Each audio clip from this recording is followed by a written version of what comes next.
Okey, sambung bincang kita. Ini untuk Adam. Nombor 1, jawapan dia B. Menghiris ni untuk daging dan ikan. Okey, nombor 2, A.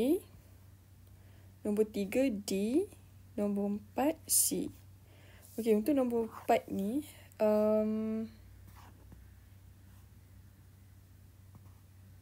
nombor 4 ialah A.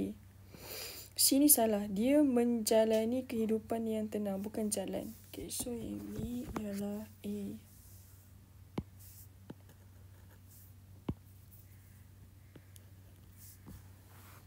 Okay, nombor 5, D. Nombor 6, B. Nombor 7, D.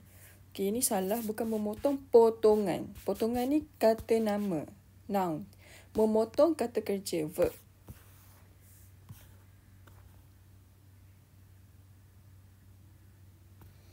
Okey, 8 D, 9 C. So, normally untuk 9 ni, kita buat partition macam ni. Senang untuk kita identify kenapa C yang mana betul, yang mana salah. Okey, 10 B. Okey, pantun 2 kerat. Okey, untuk pantun 2 kerat ni, sekejap, mana tadi cikgu snap? Yang ni pantun 2 kerat. Okey, pantun 2 kerat.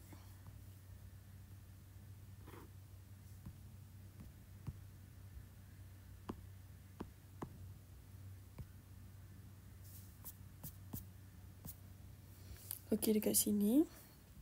Berdasarkan petikan pantun perkataan lelap bermula maksud. Lelap ni maksudnya terlelap, terlena.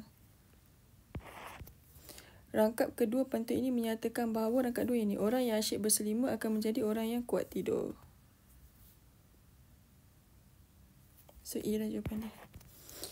1 memegang, 1 memikul. Baris pantun di atas menunjukkan nilai kerjasama.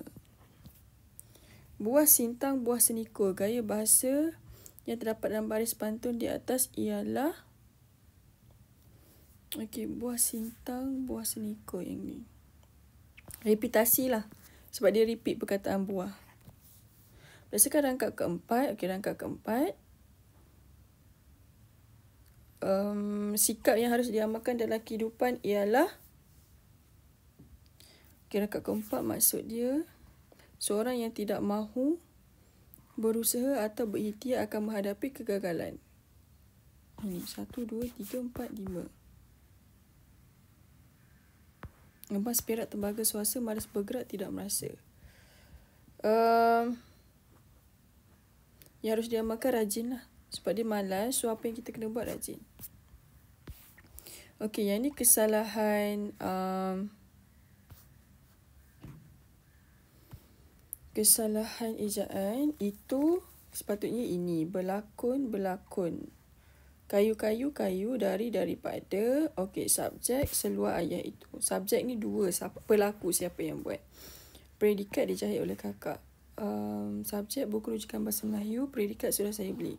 Subjek bandung berwarna putih itu. Predikat cantik sekali. Okey, seterusnya. Subjek Datuk. Predikat menebas semak samun di belakang rumahnya. Bandingan. Harum macam bunga, gebu seperti kapas. Okey, next. This one. Berdasarkan bahan 1 dan bahan 2, sikap positif yang dapat kita contohi ialah baik hati dan rajin. Lepas tu titik. 2 teknik plot yang terdapat dalam bahan 1 ialah pemberian dan dialog. Yang ni ada dekat sini lah. Untuk pantun 2 kerat.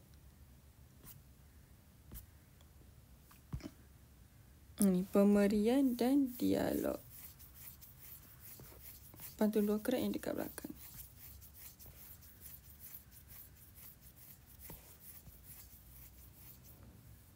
Okey, langkah-langkah yang yang ni bergantung kepada jawapan masing-masing. Okey, pemberian dan dialog ni dekat sini. Okey, dia ada teknik plot dia pemberian. Contohnya, suasana ruang tamu dengan perabot yang ala kadar. Di satu sudut terletak sebuah buaya anak kecil, pada dinding tergantung. Pemberian ni dia macam dia beritahu. Gambar seorang tentera, description. Dialog macam dialog lah. Okey, yang ni jawapan masing-masing, jawapan sendiri. So, langkah-langkah yang perlu dilakukan untuk memajukan industri kraftangan di negara kita ialah, nanti baca kat cikgu apa jawapan dia. So dah habis dah untuk ini.